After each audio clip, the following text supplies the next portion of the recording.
খয়ের, আল্লাহ নিজেই বলছেন খয়ের। আরবিতে খয়ের ইসমে তাফজিলের শব্দ, তার মানে সর্বোচ্চ অর্থ বহনকারী সিগা। কি মানে? তার চেয়ে আর ভালো হয় না, সবচেয়ে ভালো জান্নাত।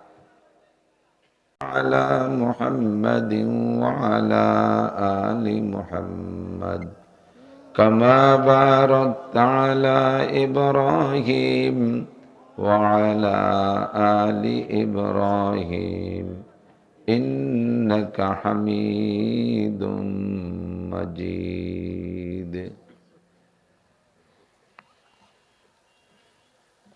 ঐতিহ্যবাহী সোনাকান্দর বন্ধুমহল ফাউন্ডেশনের পক্ষ থেকে আয়োজিত 3 দিন ব্যাপী 13তম বার্ষিক ওয়াজ মাহফিলের দ্বিতীয় দিনের সম্মানিত সভাপতি, অত্র মাহফিলের সভাপতি জনাব হাফেজ আব্দুল হান্নান সাহেব, মোহতামিম কেকানিয়া মাদ্রাসা, শামসুল উলুম মাদ্রাসা, গোপালগঞ্জ, আমার প্রাণপ্রিয় ওস্তাদ। মাহফিল উপলক্ষে মদউ উলামাই কেরাম, এ অঞ্চলের অনেক অনেক উলামাই কেরাম, আইম্মায়ে মাসাজিদ, বিভিন্ন মাদ্রাসার ছোট বড় আজিজাম তোলাবা, বন্ধু মহলের পরিষদের সকল সদস্যবৃন্দ, প্রাণ প্রিয় দেশবাসী, অত্যন্ত দামি মাসের দামি সময়, শাবান মাসের শুরু লগ্ন, আর কিছুদিন পরে আসছে সাইয়্যিদুশ শুহুর, সমস্ত মাসের নেতা মাস রমাদান মাস। দামি মাসের দামি সময়,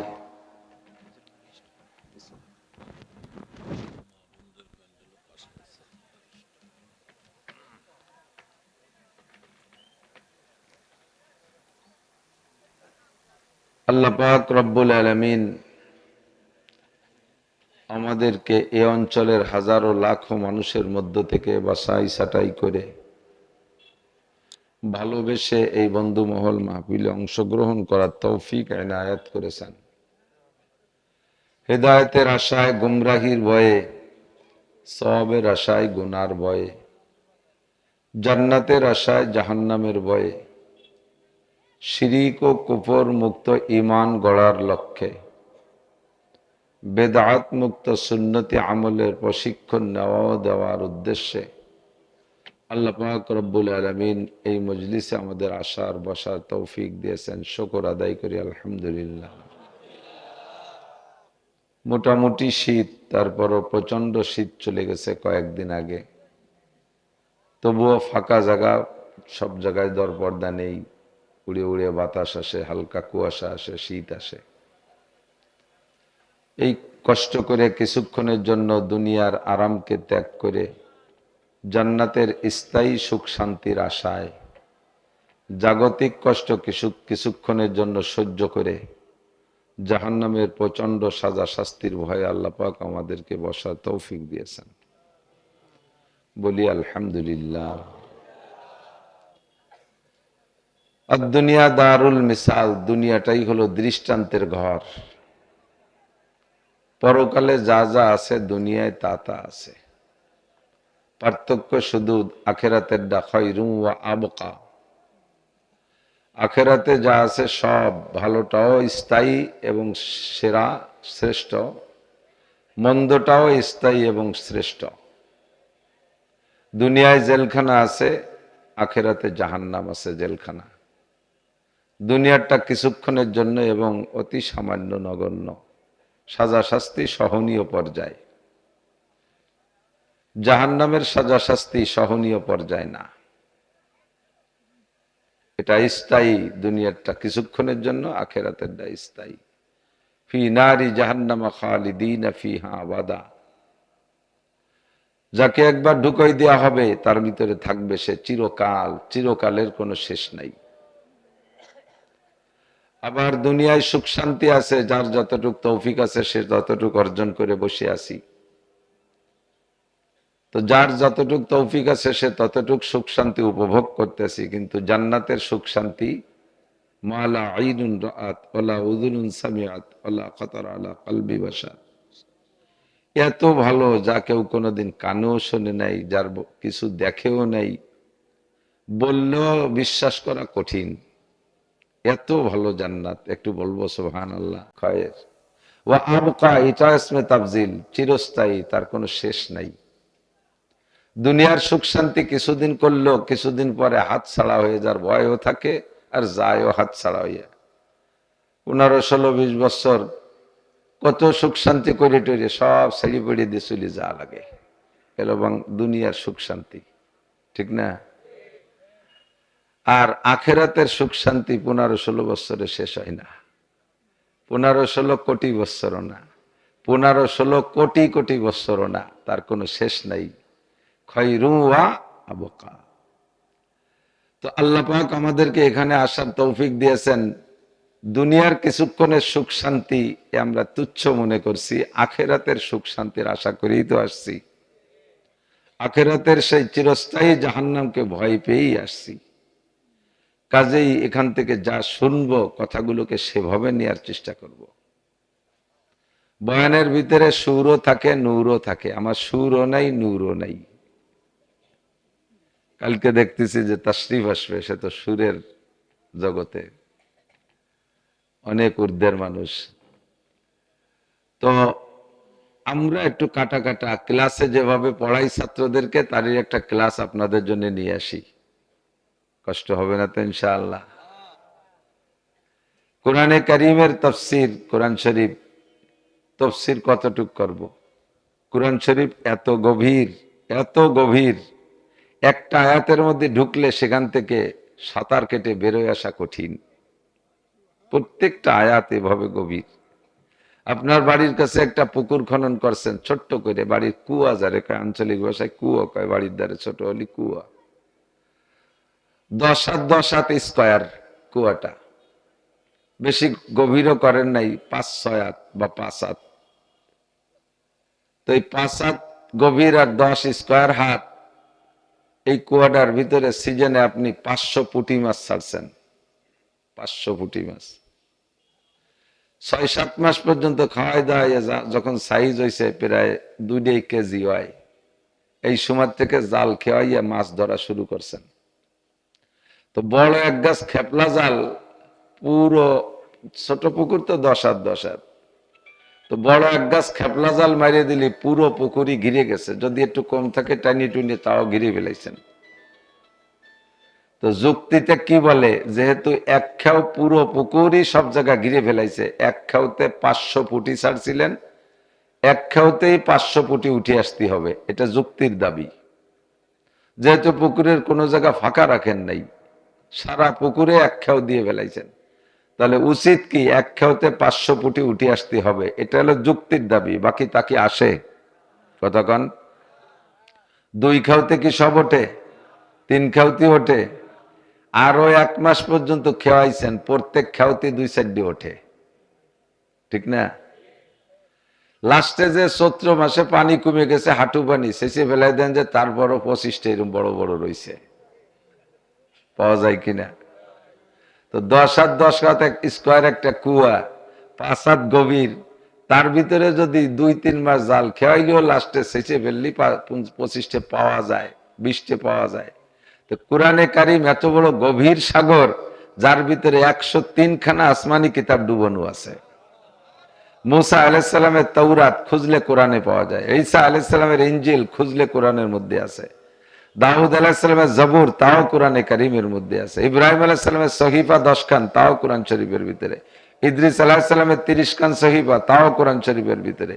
এমন করে 104 খানা আসমানি কিতাবের কোরআন বাদে আর যে 103 খান সব কোরআন শরীফের মধ্যে আছে। সাহাবাই কেরামদের থেকে, নবী আলাইহিস সালাম থেকে নিয়ে শুরু, নবী পাকের যত হাদিস, সমস্ত হাদিস কোরআন শরীফের তাফসীর, পুরো হাদিস কোরআন শরীফের তাফসীর। যদি কোনো ব্যক্তি হাদিসকে অস্বীকার করে, সে কোরআনকে অস্বীকার করার নামান্তর হবে।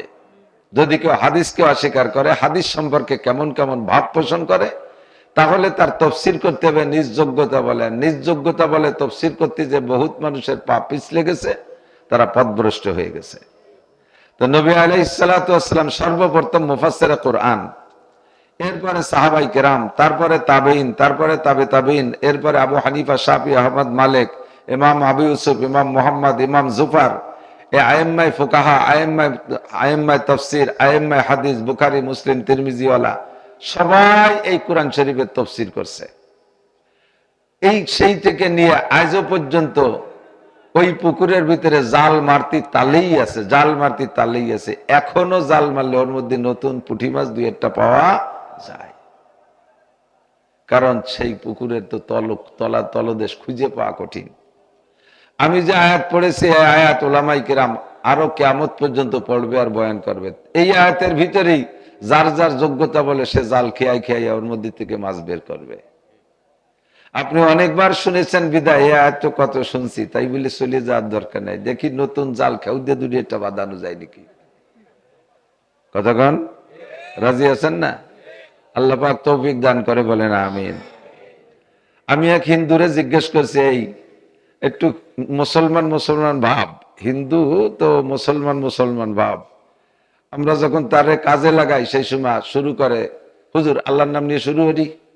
দেন ওই যে পিনাকি ভট্টাচার্যর সংবাদ শুনছেন আপনার?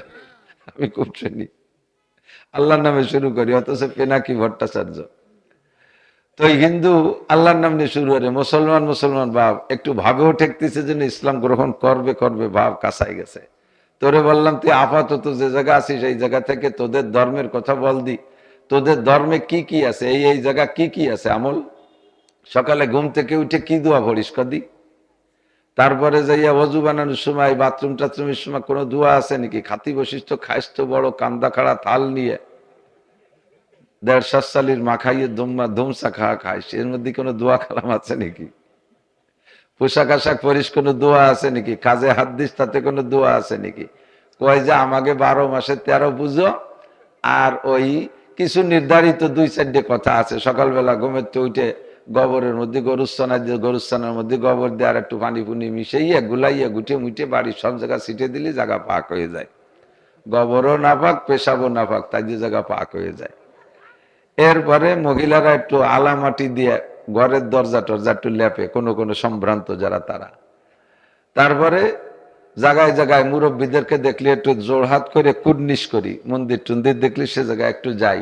আর সন্ধ্যাকালে মহিলারা একটা ইবাদত করে মাগরিবের সময়, ওটা তাদের মাগরিবের নামাজ, মুখের মধ্যে আঙ্গুল দিয়ে কাঁসার থালে কড়ি দিয়ে গুঁড়োই আর উলুধ্বনি দেই, এইটা হলো সন্ধ্যেকালের ইবাদত।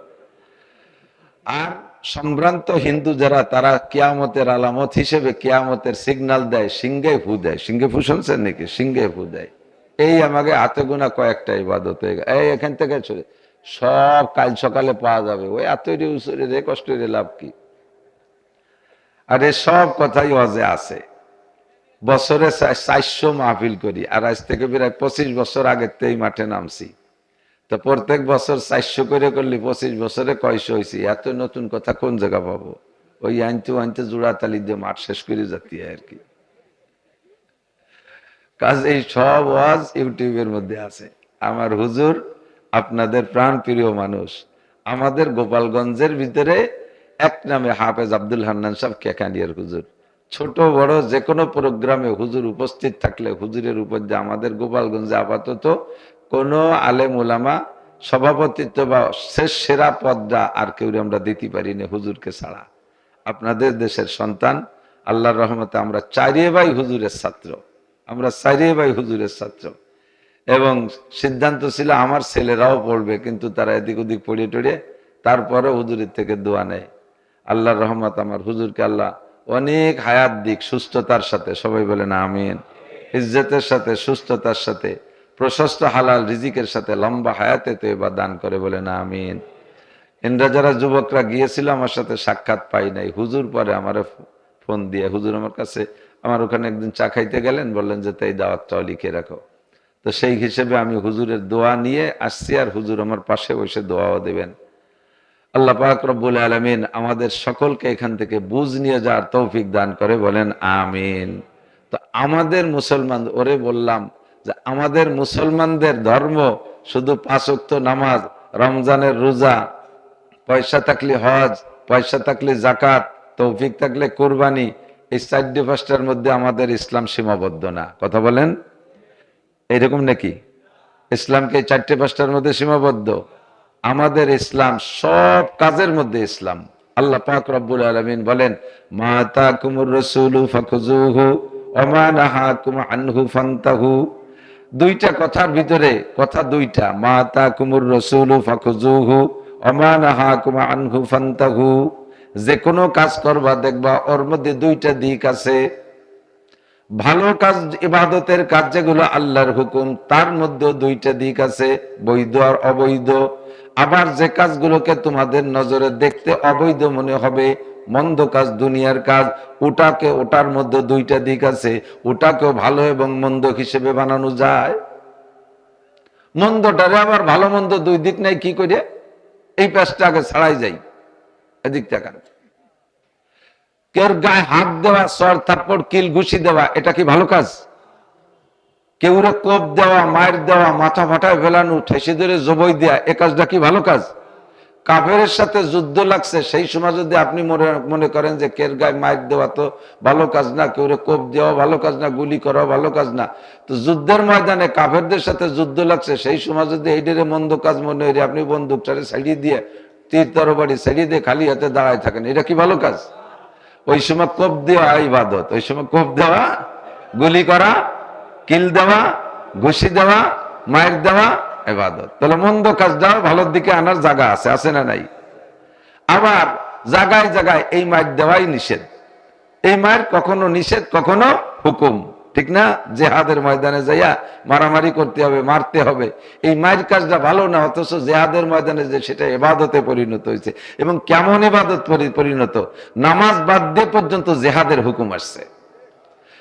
ইসলামের ভিতরে কোন ইবাদত এরকম নাই, ইসলামের মধ্যে কোন ইবাদত এরকম নাই যে একটা ইবাদত করতে করতে ক্লান্ত হয়ে যাওয়ার কারণে আরেকটা ফরজ ইবাদত ছেড়ে দেওয়ার অনুমতি আছে, এরকম নাই।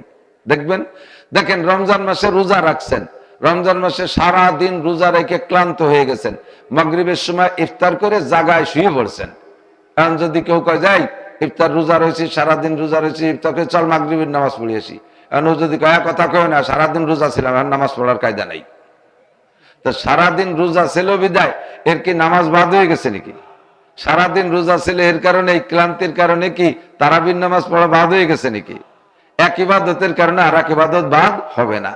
2 কোটি টাকা নিয়ে বেরোইছেন, গ্রাম ভরে জাকাত দিচ্ছেন, বাড়ি বাড়ি, গরিবের বাড়ি বাড়ি যে ঘুরে সারা দিন ভরে 2 কোটি টাকা জাকাত দিতে তো যথেষ্ট কষ্ট হয়েছে। এই কষ্টের কারণে আপনি রমজান মাসে জোহরের নামাজটা বাদ দিলেন, যে আল্লাহ আমি তো একটা ফরজটা আদায় করছি, জাকাত দিতে যাইয়ে নামাজ পড়তে পারি নাই, মেনে নেবে আল্লাহ? তো জাকাত দিতে দিতে ক্লান্ত হয়ে গেলে তার কারণে রোজা বাদ নাই। হজ করতে যাইয়া, হজের যারা হজ করছেন তারা সাক্ষী দিতে পারেন, ইদানিং তো হজও আসান হয়ে গেছে, খুব সহজ হয়ে গেছে, খুব সহজ হয়ে গেছে।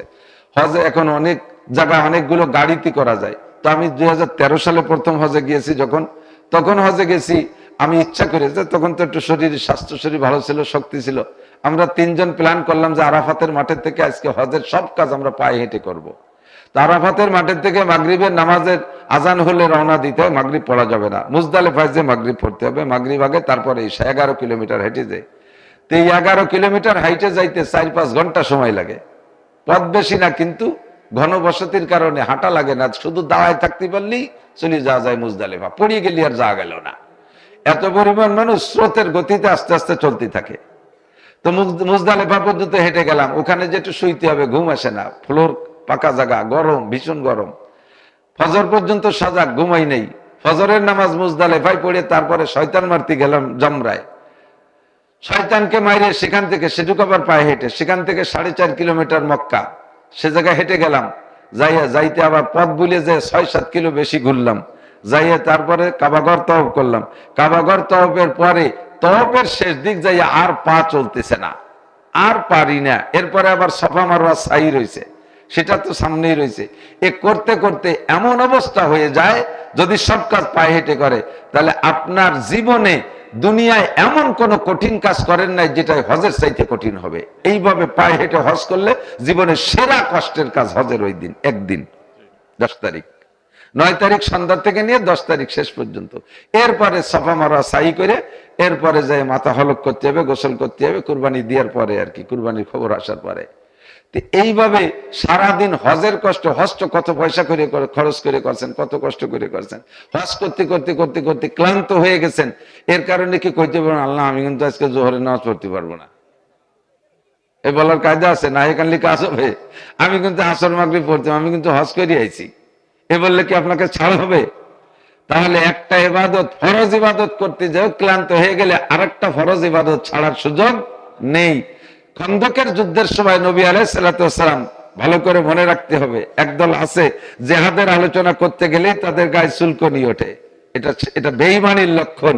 কুরআন শরীফে নামাজের হুকুম আছে 82 বার, আর জেহাদের আলোচনা আছে 682 বার। যেটা প্রয়োজন বেশি তার আলোচনাও বেশি, কথা বলেন ঠিক না? তো জেহাদ খন্দকের যুদ্ধের সময় হুজুর আলাইহিস সালামকে খন্দক খোঁজা, হুজুর হুকুম দিলেন খন্দক খোঁজো। সবাই খন্দক খুঁজতেছে, খন্দক মানে খাল খনন করতেছে, হুজুরও সাথে ছিলেন। খন্দক খুঁজতে খুঁজতে জোহরের রক্ত এসে গেছে। এর ভিতরে হুজুর বলতেছেন জিবরাইল নামাজ পড়ে নেই। জিবরাইলকে হুজুর জোহরের নামাজ থাক, কাফেররা চলে আসতেছে, প্রায় বেশি দেরি নাই, তাড়াতাড়ি খন্দক খনন করেন। হুজুর খন্দক খুঁজতে খুঁজতে আসর এসে গেছে। হুজুর জিবরাইল বলে হুজুর আসরের নামাজ থাক, আগে খন্দক খনন করেন। খুঁজতে খুঁজতে মাগরিব হয়ে গেছে। হুজুর কাফেররা প্রায় চলে আইছে, আর অল্প একটু জায়গা আছে বাকি আছে, একটু খুঁজে নেন, তারপরে মাগরিব। খুঁজতে খুঁজতে ঈশা রক্ত এসে গেছে, তারপরে খোঁজা শেষ হয় নাই, ঈশা কাজা হয়ে গেছে। বলা হয় 4 রক্ত নামাজ স্থগিত রাইখা, কাজা রাইখা জেহাদের আমল করেছেন, খন্দক খনন করেছেন। প্রমাণ করে জায়গা বিশেষ নামাজের চাইতে জিহাদের গুরুত্ব বেশি।